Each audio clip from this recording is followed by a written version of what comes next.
Alors, il est nécessaire de connaître bien l'histoire de cette unité 731, qui, il faut le dire, parmi les événements tragiques de la Seconde Guerre mondiale, n'est pas l'événement le plus connu et le plus enseigné en Europe, par exemple, notamment en France. Pourtant, c'est d'une importance capitale, car si évidemment il y a eu de nombreux crimes, et il ne s'agit pas du tout de minimiser les crimes des uns et des autres pendant la Seconde Guerre mondiale de part et d'autre, il y a eu des crimes,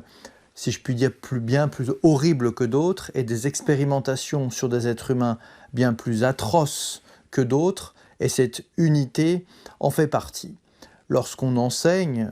l'histoire de la Seconde Guerre mondiale, on enseigne bien évidemment les guerres, les batailles, les différents fronts. On essaye de comprendre les logiques militaires à l'œuvre, pourquoi telle ou telle puissance est entrée en guerre, mais il y a la question aussi des crimes de guerre.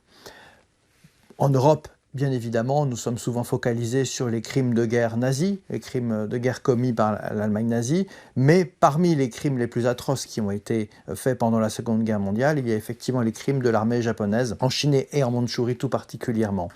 Et il est vrai que cette unité a une particularité, c'est celle d'avoir expérimenté sur des êtres humains ce que, si je puis dire d'habitude, on le fait sur des animaux, avec des expériences, des inoculations absolument ignobles sur des populations, notamment sur la population chinoise. Et cela, effectivement, révèle, évidemment,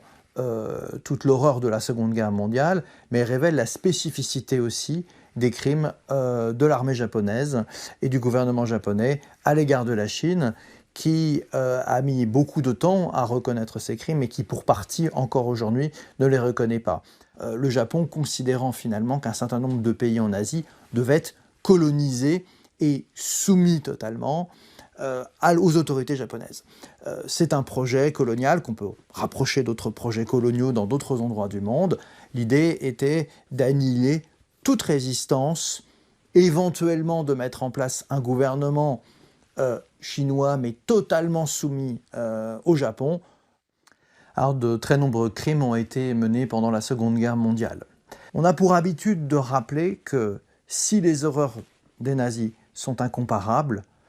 la seule chose, si je puis dire, qui peut être comparée en termes d'horreur commise sur des populations civiles ou sur des prisonniers de guerre, c'est ce qu'a fait l'armée japonaise, d'une part dans cette unité criminelle, et d'autre part également lors du massacre de Nankin. Même s'il n'y avait pas de plan de l'armée japonaise d'extermination systématique du peuple chinois, comme l'armée nazie a voulu exterminer systématiquement et jusqu'au dernier la population juive, en termes de massacres de masse, de crimes de masse, de volonté de ramener une population à son stade, si je puis dire, le plus inférieur, eh bien, ce qu'a fait l'armée japonaise est effectivement en partie comparable avec ce qu'ont fait les armées allemandes en Europe, et notamment donc à l'égard des populations juives. J'ajouterais que le massacre de Nankin, c'est 300 000 victimes, c'est un nombre très important, car ça s'est effectué en très peu de temps et avec une volonté de systématiquement donc s'en prendre aux populations. Il faut ajouter qu'il y a eu, outre les crimes de guerre, si j'ose dire classiques, de très nombreux viols, etc. Donc, bien évidemment, ce n'est pas la même chose que ce qu'a fait l'Allemagne nazie, mais en termes de crimes et d'horreur, il y a des choses qui sont malgré tout comparables. Je pense que le rappel de ces événements de Nanjing sont fondamentaux. Tout d'abord, il suffit de visiter l'immense mémorial qu'il y a à Nanjing. J'ai eu l'occasion de m'y rendre à plusieurs reprises pour voir toutes les étapes de cette occupation criminelle, les modalités des différents crimes qui ont été commis. Donc ça, c'est une chose qu'il faut rappeler en permanence, et je dis ça aussi pour les populations françaises et européennes qui ne connaissent pas très bien souvent cette histoire, rappeler que c'est un des grands lieux, si je puis dire, des crimes de la Seconde Guerre. Ça, c'est une première chose. Ensuite, je crois que rappeler ces crimes, c'est aussi une occasion de dire jusqu'où peut aller la guerre, jusqu'où peut aller le conflit entre différentes populations lorsqu'il est poussé à certaines extrémités. Ce sont donc des centaines de milliers de victimes en un temps très réduit.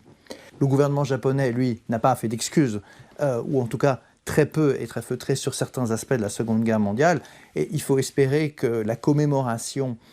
de ces événements puisse permettre de rappeler au monde les crimes qui ont été commis là-bas et qu'effectivement les conflits les plus meurtriers auxquels on assiste, notamment aux frontières de l'Europe, ces crimes peuvent aller jusqu'à des extrémités absolument atroces. Donc il est toujours bon de rappeler ce qui s'est passé auparavant.